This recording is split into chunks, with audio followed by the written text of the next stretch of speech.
రాజకీయ పార్టీ ఏర్పాటు విషయమై ఇప్పటివరకు ఎలాంటి నిర్ణయం తీసుకోలేదని తెలంగాణ జాగృతి అధ్యక్షురాలు కవిత స్పష్టం చేశారు. అవసరం సందర్భం వచ్చినప్పుడు ప్రజలు కోరుకుంటే పార్టీ పెడతా అన్నారు. ఎన్నికలకు ఇంకా 3.5 ఏళ్ల సమయం ఉందని, అప్పటి వరకు జరిగే మార్పులను గమనించాల్సి ఉందని వ్యాఖ్యానించారు.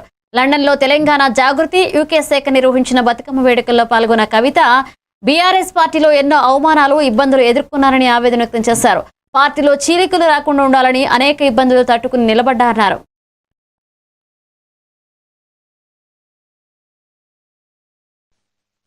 ఉద్యమంలో ఏదైతే నికార్సుగా స్వచ్ఛందంగా ప్రాణం పోయినా పర్వాలేదు తెలంగాణ రావాలని పనిచేసినటువంటి వాళ్ళు రాను కొంత స్వార్థం ఎంటర్ అయిందన్న విషయం అర్థమైంది. కొందరు వ్యక్తులకు వాళ్ళు మొత్తం వ్యవస్థను భ్రష్టుపట్టించే విధంగా పనిచేసినప్పుడు ఎప్పటికప్పుడు క్లీన్ చేసుకుంటా పర్చ్ చేసుకుంటా ముందుకు పోవాలి. అది జరగలేదు అన్నది నా ఆలోచన. దాని పర్యవసానం ఇప్పుడు జరుగుతున్నటువంటి అన్ని కూడా అవసరం సందర్భం వచ్చినప్పుడు ప్రజలు కోరుకుంటే తప్పకుండా పార్టీ పెడతారు.